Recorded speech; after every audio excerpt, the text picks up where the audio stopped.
and reasons why he's going to make a great husband. The first thing is that if anyone ever comes near their house, he's a class 1 Jedi. I have seen him practicing with his swords many times in the yard, so he can protect them pretty well. But the 3 things that really are going to make Josh a great husband all have to do with love. The first thing that has to do with love is that Joshua loves people. And many of you in this room can attest to that. I've seen Josh drive 5.5 hours, 6 hours down to meet a friend, just for some hangout time. And he brings his friends over to the house, which is really nice for my wife and I to get to meet them. And so Josh is really a loving people person. The other thing is that Josh truly loves his God.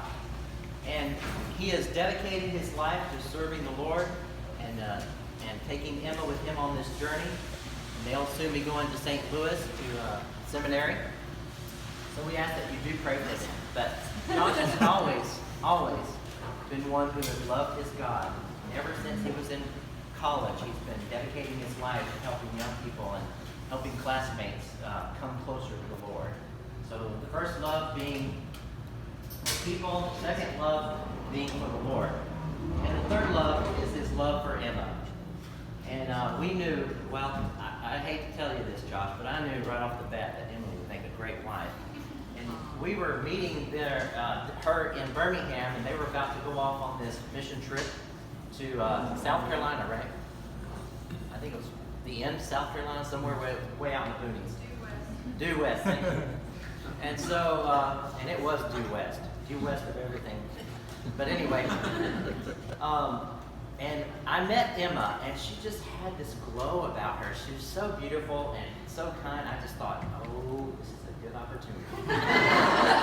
And I said, Josh, later on, not in front of her, Josh, this is the perfect girl for you. And he's like, Dad, we can't date. We're on a mission trip. And so he constantly denied it. But thankfully, love is stronger than rules. And so they began kind of seeing each other and getting closer and closer. Next thing we know, they're coming back home, and we're going to get married. So we're really pleased to have Emma. But Josh's love for his friends and for the Lord and for Emma is very strong. And I can tell when he brings Emma over to the house, he just has this big smile, like the cat who just got the bird, I'm so happy. Josh is definitely continuing the trend of Harper men marrying way above our station. And lastly, I just want to leave you with a little thought. Love and marriage is all about the rings, First you have the engagement ring, then you have the wedding ring, and then you have the suffering. So. Just kidding, Josh. It's really a great church. All right, thank you.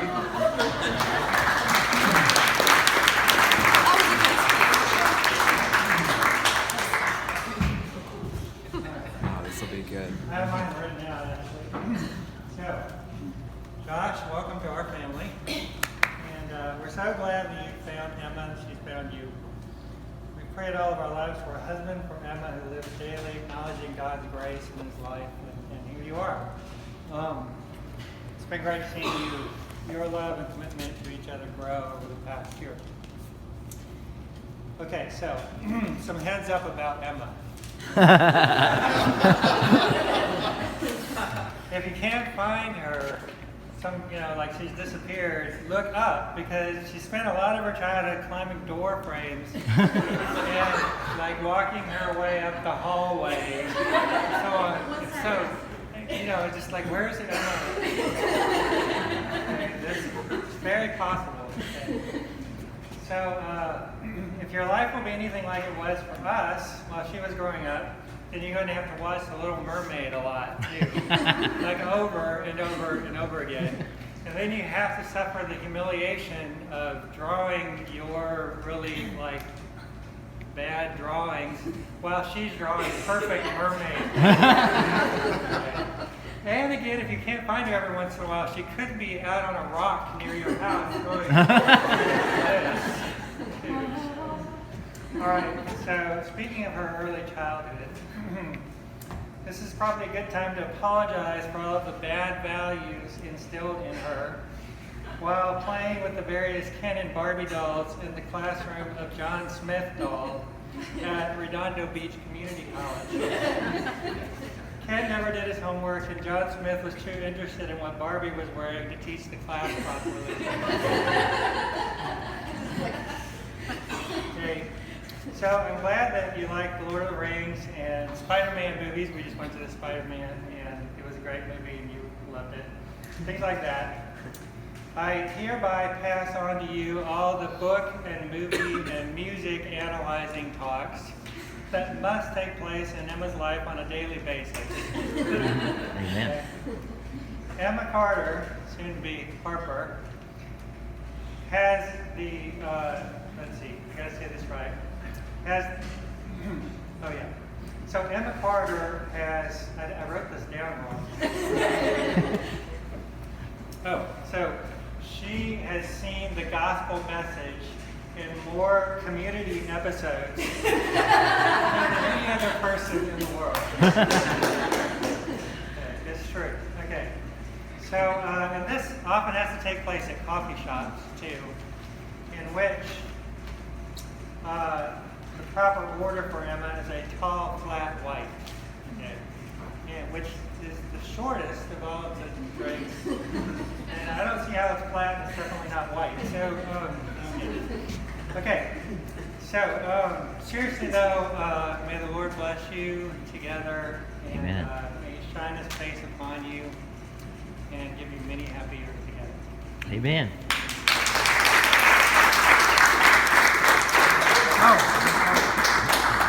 So now we're going to go like guy, girl, and so some of the wedding party have some things to say too. So Guy, who wants to be first? You come on up.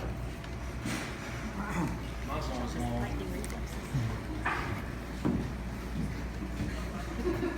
Josh has always stood and lived for what he believes in. When we were kids playing outside, he would always have to be the good guy, no matter what we played. And of course, the good guys always got to win. I still have PTSD from all the pine grenades landed right in my trench. I know we were just playing, but I think it says something about Josh's character. Not for a moment will he ever pretend or be someone else that he knows he's not meant to be. He's also extremely faithful. When he believes in something or cares about something, there's no taking a break from it, not for a moment, no deviation. If you're his friend, his family, his colleague, you're going to see the same Josh yesterday, today, and tomorrow. He's not going to leave you hanging. I have no doubt that this marriage between you, Josh and Emma, will be a beacon that we can look to in this world that sometimes is fleeting in nature. When Josh knows something, when he knows he wants something, he goes head first into it 100%. He's never going to be different. Josh loves you, Emma. And I have no doubt that Emma could find a more loyal and faithful companion than Josh. I think both of you are going to enjoy your lives together.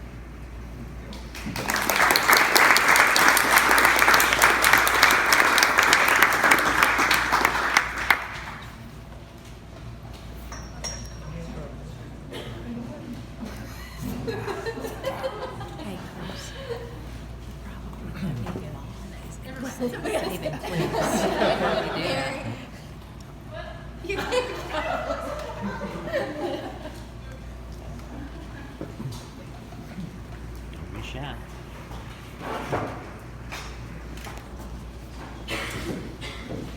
Okay, guys. I'm married, by the way. Yeah, so I'm gonna start with talking to Emma. So here I go.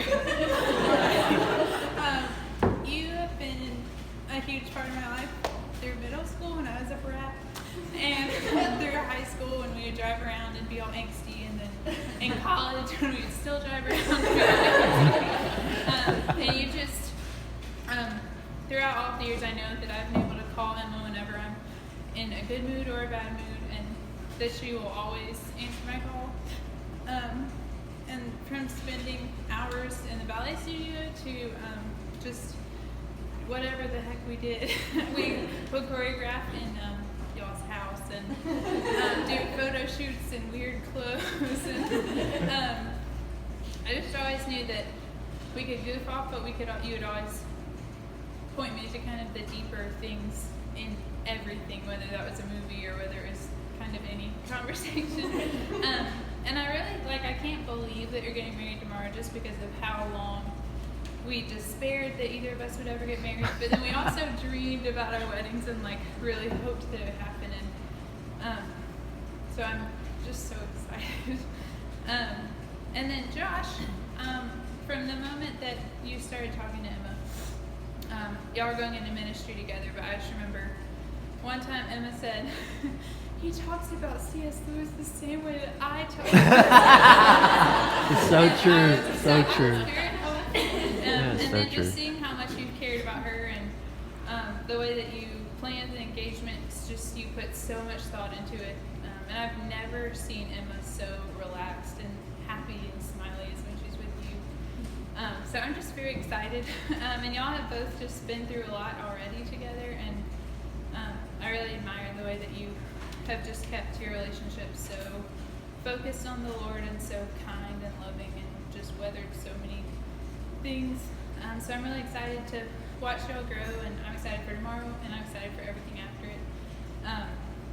And me and Emma will both have our master's in counseling, and then Andrew and you are both going to be in seminary, so I'm just hoping we can keep doing the same things. But anyway, I love both of y'all, and I'm really excited for you. Amen.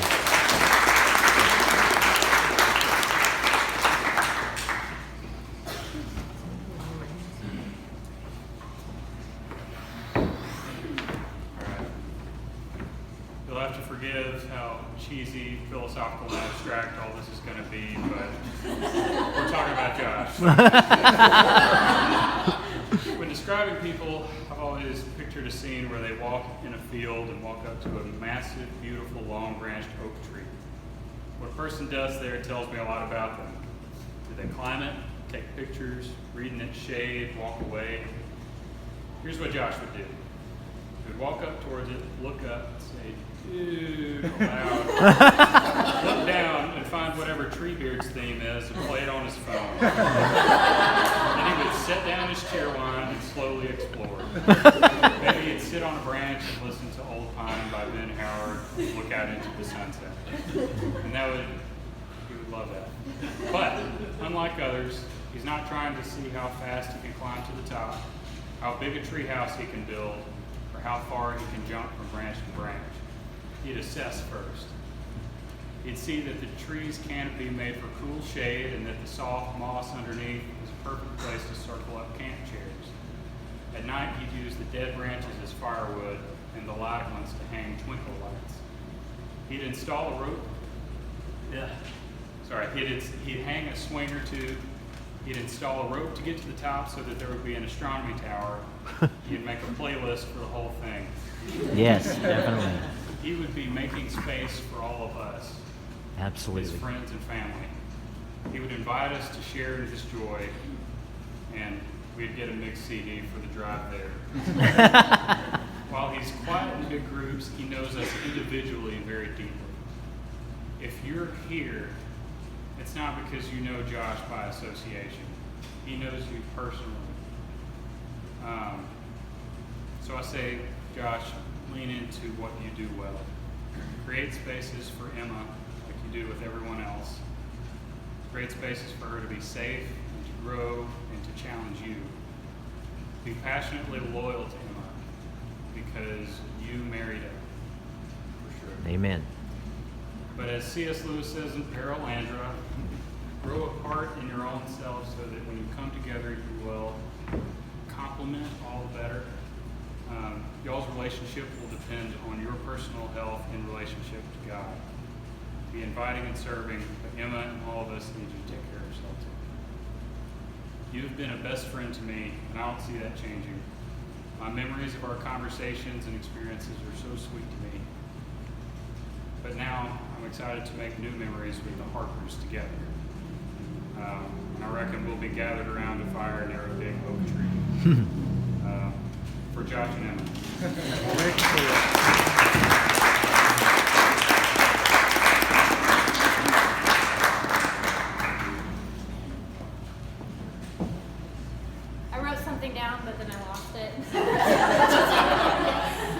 which is probably a good thing actually, because it'll be from the heart.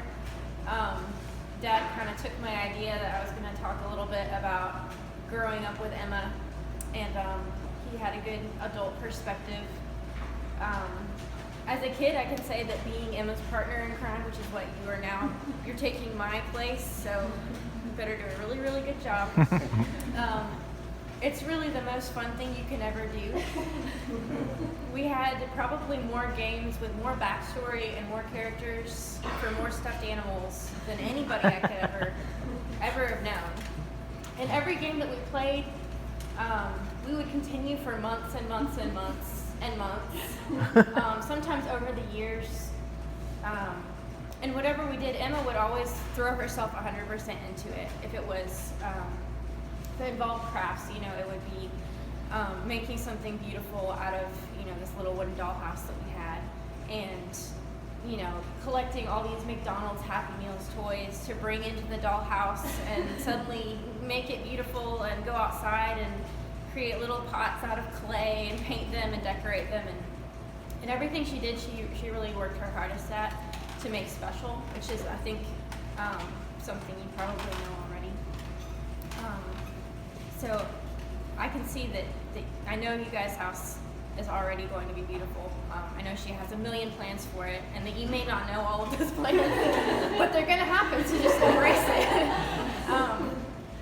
And one thing I really liked about Emma growing up especially was that she would come alongside me in whatever I wanted to do too. We had a million different projects that we did together, like the time we made this gigantic Harry Potter poster for our library because they had a poster making contest, and we thought we were really good at this. We can win this. And we did. We got the free book. It was amazing.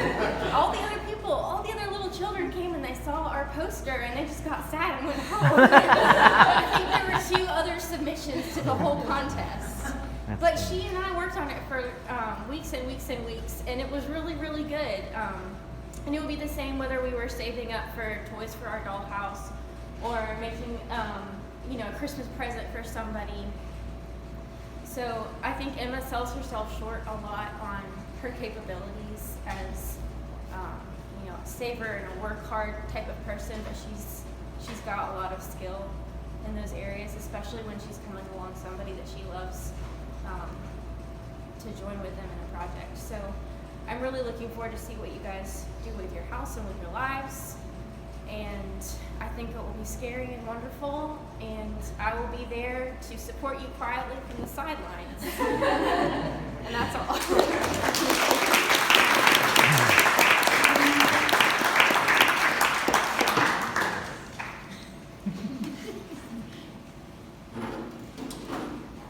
Hi, I'm Frankie. I've known Josh for 6 years now, 7, which is insane. I feel old.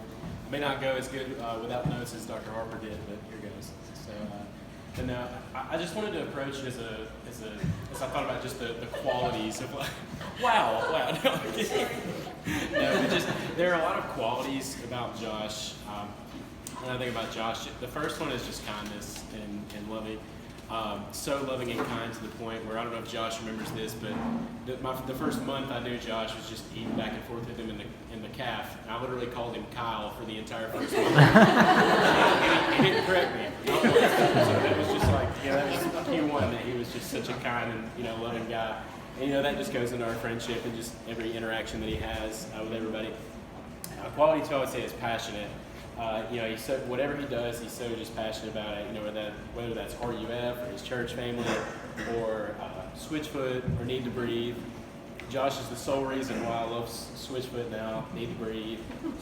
Cheer One is amazing. You know, go on, like Munchkin. I mean, there's so many things that Josh is so passionate about that it literally just rubs off on other people. And you know, it's just inspiring how passionate he is. And the third one is just faithful, which I think, you know, is a great quality going into marriage. Josh is the type of friend to where we've been so busy here, you know, recently in our, you know, grown-up life, so to call it, that, you know, we may not see each other as often, but Josh is usually the first one to go, hey, let's get lunch, let's get dinner, let's, you know, here's a meme, you know, or like whatever, just to keep the, you know, communication going, and he just cares about you that much, or he just wants to check up on you. So I think that's just great going into a marriage. So if he loves his friends, even, you know, half as much as he's going to love you, then I know it's going to be a great marriage. The first night I ever met Emma was in Waffle House. I think me and Josh knew had gotten dinner, and I literally came home and told my wife, I was like, she is just perfect for him. So honestly, best wishes to you both, and love you guys.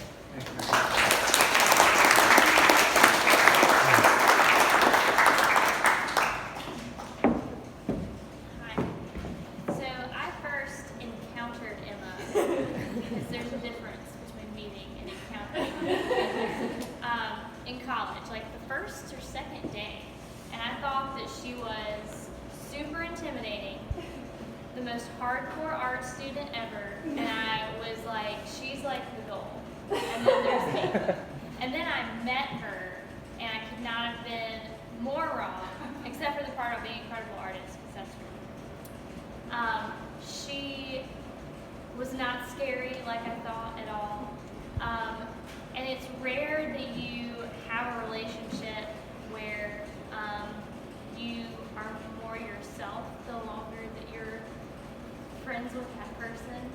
And Emma did that for me in a time when I desperately needed it. And no matter what either of us were walking through, there was always laughter and jokes amongst the tears and the grief and the stress and whatever. And Josh, I'm so excited that you get to be that person for her like she was for me. That she gets to be completely herself, and that she gets to grow in the wonderful person she is, and that you get to do that as well. And I'm so excited for both of you, and I'm honored to be here. And it's going to be great. It's going to be fine.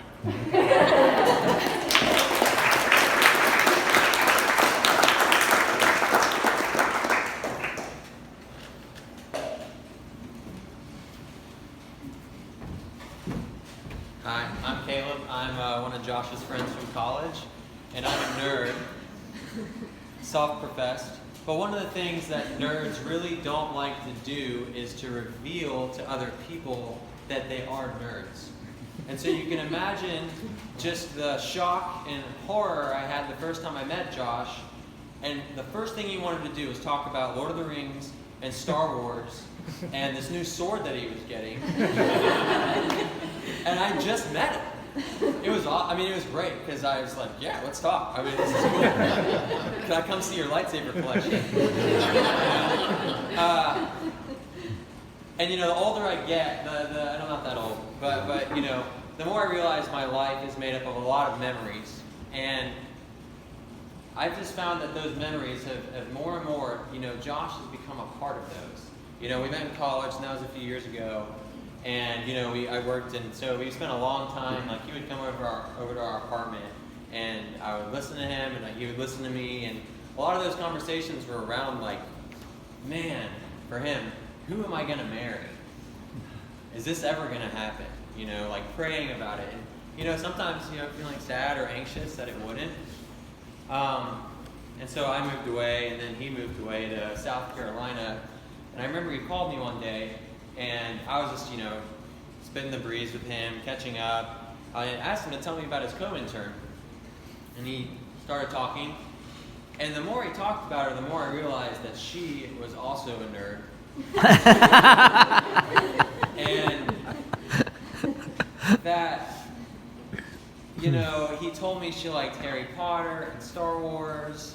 And then he said she's like really pretty. And I was like, dude, This is good. I knew at that moment after we hung up, I was like, there's no way he doesn't make it out of this internship without at least trying to date this girl. So I was not surprised when I was sitting at Chick-fil-A and he told me, I asked Emma on a date.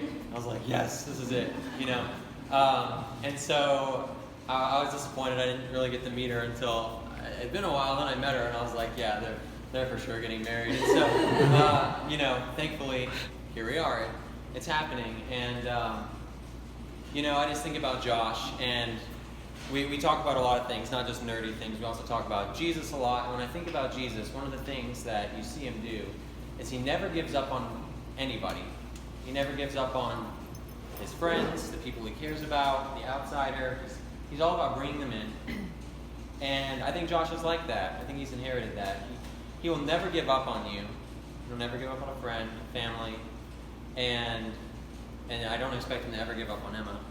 And I just think that's a really beautiful thing. And so I'm thankful to know Josh, and I'm so thankful for Emma. I mean, you think about like you need proof of answered prayer. Proof of answered prayer, and it's wonderful. And I mean, I don't know. I can't tell you how excited I am. I'll try to keep it short, but anyway, I'm just so thankful for y'all and so excited for you guys. So happy wedding, praise God. So.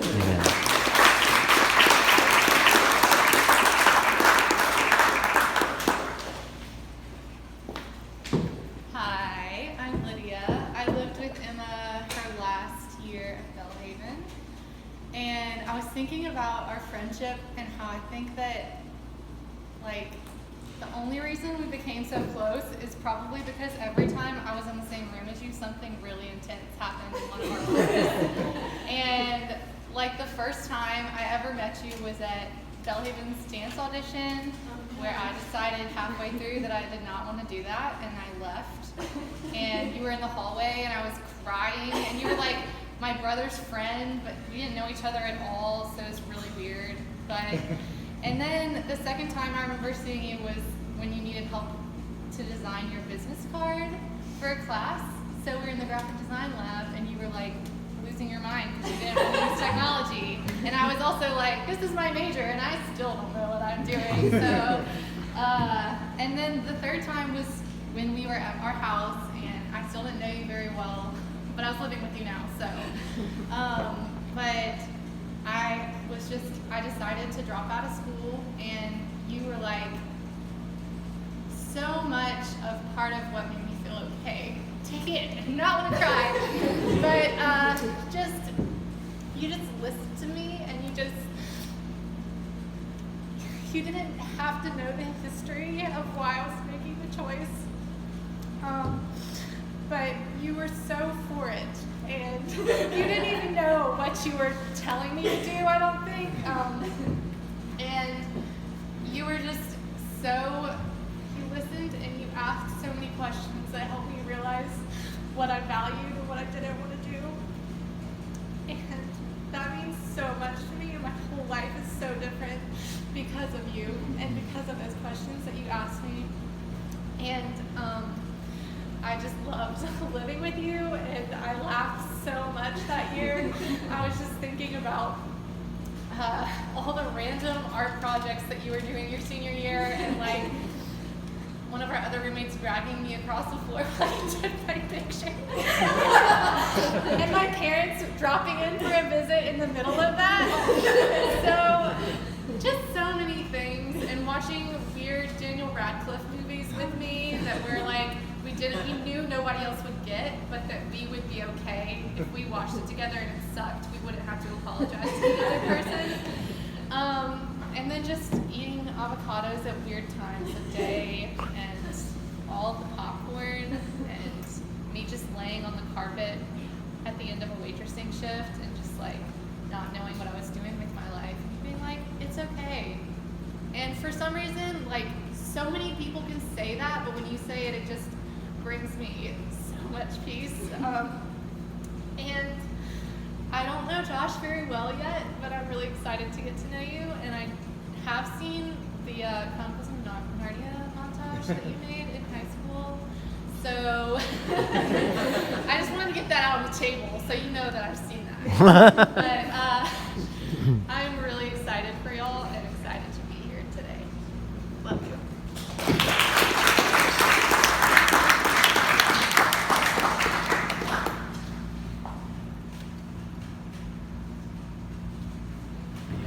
My name's Blake. I've known Josh for about 13 years now. We met when I was in middle school, and we were both in middle school. I remember the first time that we met, his mom brought Josh up to me, and I was standing there, and she was just like, hey, I think y'all would be really great friends, and I think y'all should talk. And we both stood there, and we went and looked up and down at each other, and then she walked away, and we just walked around each other and kept going. And we were just like, this is just the weirdest encounter ever. Well, Josh later invited me over to his house, and after that, we just became best friends. We hung out almost every single weekend. His family became like my second mom and dad. You know, they were always welcoming me to their home. We went on vacation together. We have so many memories together. I can't even begin to name them all. We used to ride scooters through Weir, Alabama, and people would look at us like we were the weirdest kids ever because we, like Caleb said, we're nerdy, and everybody knew it. And I remember, like, the first time that I knew that we were friends is we confessed our love for these two girls in middle school, and it was the first time we'd ever told anybody about that. And over the course of the next, 10 years or so, as we grew up, I remember having so many conversations with Josh about who was going to get married first, which one of our friends was going to be the last one to get married, who was going to be first, and we were wrong on like all accounts of that. We were so off. But I remember just talking to him so many times and being like, this is never going to happen. And he got this internship at Due West, and he said, yeah, I'm going to have this co-intern, and her name's Emma, and I was like, so is there any way there's, something could happen there? He's like, no, we can't date, it's against the rules. And I was like, okay. And then over the course of the years, he called and he was like, Emma's just so great. She's so awesome. And I just could tell that he really liked her. And he kept telling me about how awesome she was and how much she loved everything that he loved. And I was like, this is like a carbon copy of Josh. This is like a girl version of Josh. And I was like, this has got to happen. He's like, we can't date. And eventually, he was like, we're kind of dating on the DL. On the GQ. Okay. And then I remember the first time that he brought Emma to the house back in Weir. Me and my wife went over there and we met her for the first time. And I remember leaving and I was like, this is the girl. I was like, I've never seen Josh with anybody that just fits him so perfectly. And the more I've gotten to know Emma, the more that I know that that's true. You're just like his puzzle piece. Y'all fit so perfectly together. And I can tell you, Josh is one of the greatest human beings I have ever had the pleasure to know. He is my brother. He is somebody that will be there for you at the drop of the hat for any reason. You can call him at midnight and he'll talk to you. He'll make time for you when you feel like there is nobody else will, or you feel like you don't have any time. He will find a way to meet you. And he's been with me through some of the happiest moments of my life. He's been there for me in the saddest moments of my life. And I know that he's going to do the same for you. He's one of the best accountability partners. He loves Jesus, and he's going to love you more than anybody else will in this world. And I'm so excited for you guys, and I can't wait to see what God does through you.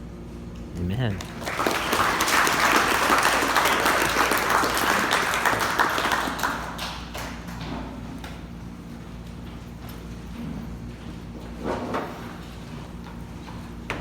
I'm sick, so I can't talk very loud or long. I'm Bliss. I met Emma in college, my freshman year. And it's kind of funny when I think back on it because we met at a very depressing time in life. We were both kind of going through a hard time, but I felt like we were exactly what we needed for each other. And I am so thankful that I met her. She was just really there for me, and she knows me in a way that almost nobody else does. And she loves me so much.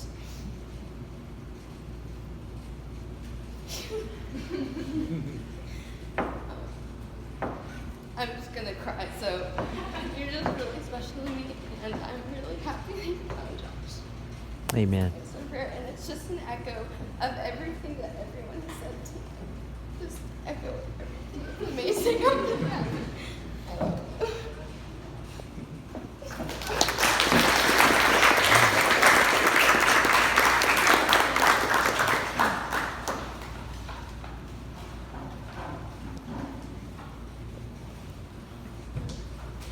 Everybody, my name's Andrew, and I know there's been a lot of things that we've said tonight that just about Josh and Emma and how really just wonderful the both of you are just as individuals and together, and how excited I am, how excited Joanne and I both are for you guys tomorrow, and just watching take this next step. It's going to be a really exciting day, so we're thrilled. One of the things that I guess I want to say specifically though about Josh and his character and just again, there's so much I could say, but one of the biggest things that it means to me, as I was thinking about it and really reflecting on it, I was reading in Galatians 6:1, it says, "Brothers and sisters, if someone is caught in a sin, you who live by the Spirit should restore that person gently." And that means so much to me because, and I'll give a little context.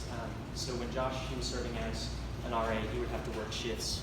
We had conversations one-on-one a lot of times, but it was definitely, I feel like, in these moments when I would walk down and we'd get to talking. We'd start off with something fun like Switchfoot or a new TV show or new music. And then we would get to a point where I would get to, the deeper conversation that just naturally flows out of the casual conversation, I guess. And I would start talking about things where I was angry with an individual or frustrated at a circumstance, and by no means was it a righteous anger. It was definitely an ill intent, just kind of frustration. And in that moment, and in those moments, what I thought I wanted was Josh to come alongside me and be like, "Who's this person?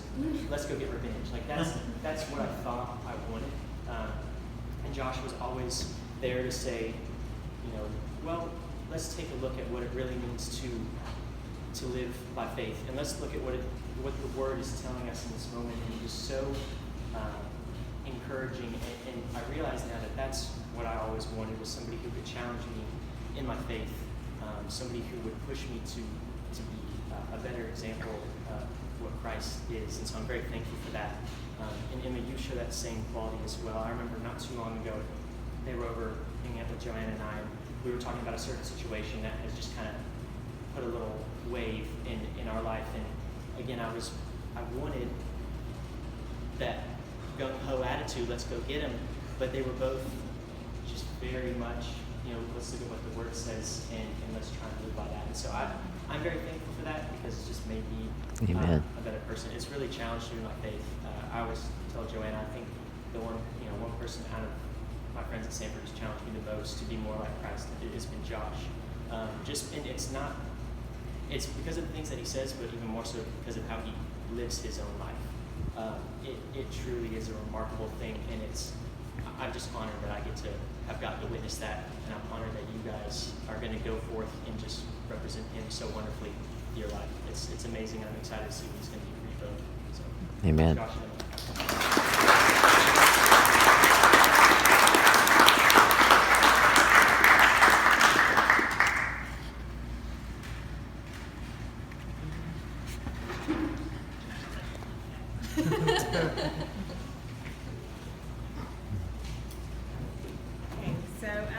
I'm Dawn, and I have a little bit of a different experience with Emma than most of y'all.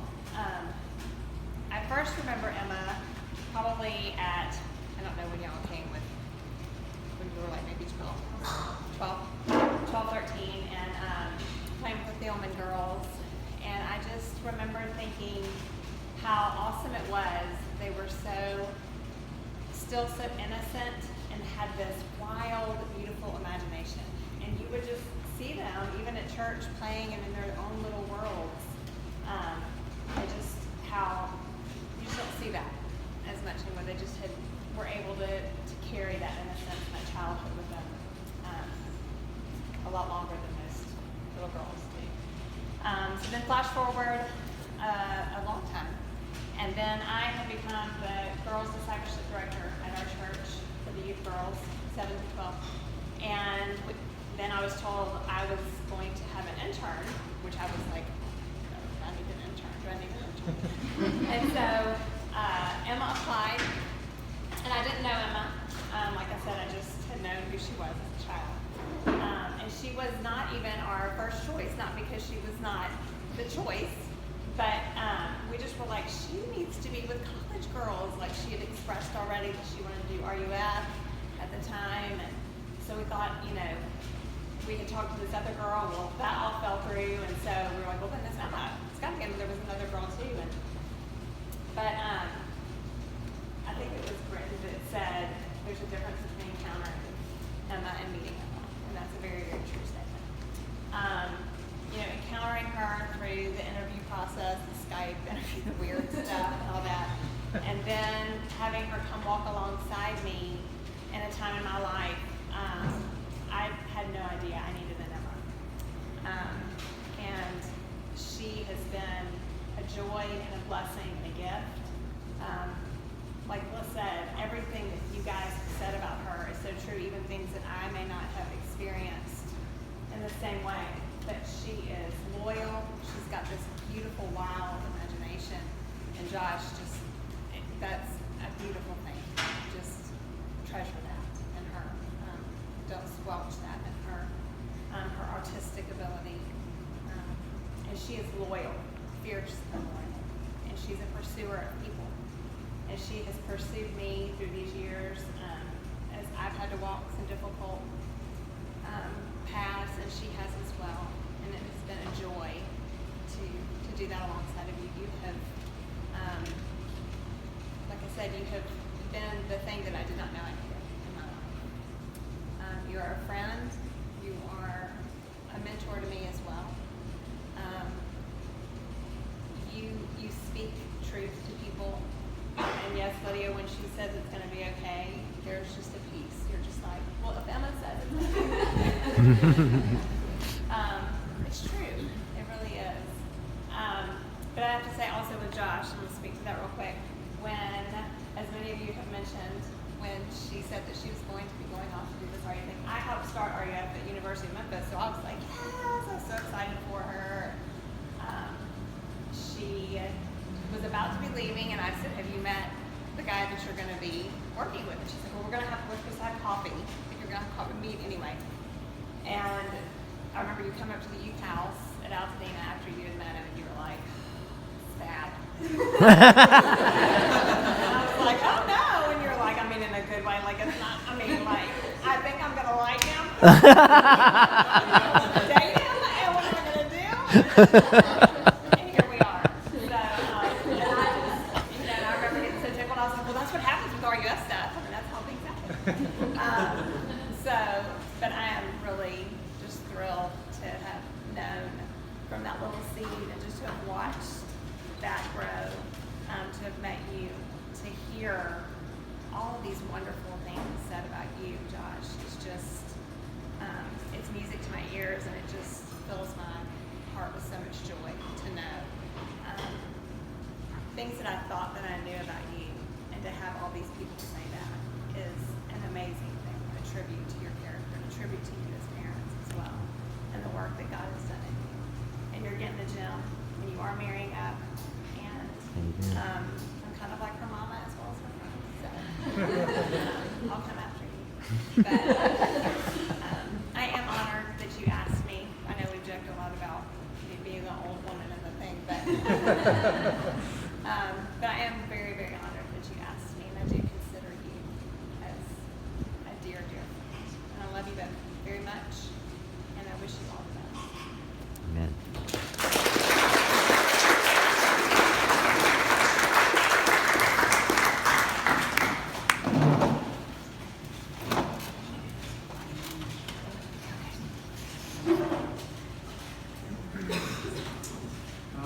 Thank you guys so much for all your really kind and sweet words. I'm going to close in a word of prayer, but I just also really want to say thank you guys. Not just for getting up here and talking, but for all the hard work. A lot of y'all have done so many favors and worked really hard to make this wedding happen, and we're really, really grateful. So you're bow your heads. I'll close this in prayer, and then we'll head out. Father, thank you so much for everyone here tonight. Thank you for blessing us with a loving family and amazing friends in your church. Everyone here has shaped us into the people that we are today, and I know we would not be here tonight without the love and kindness and care from the people here with us tonight. Thank you for such rich and meaningful relationships for this great moment in our lives. Most of all, we thank you for your great love to us and sending us your Son, Jesus. In your name I pray. Amen. Amen. Thank you, guys. Thank you.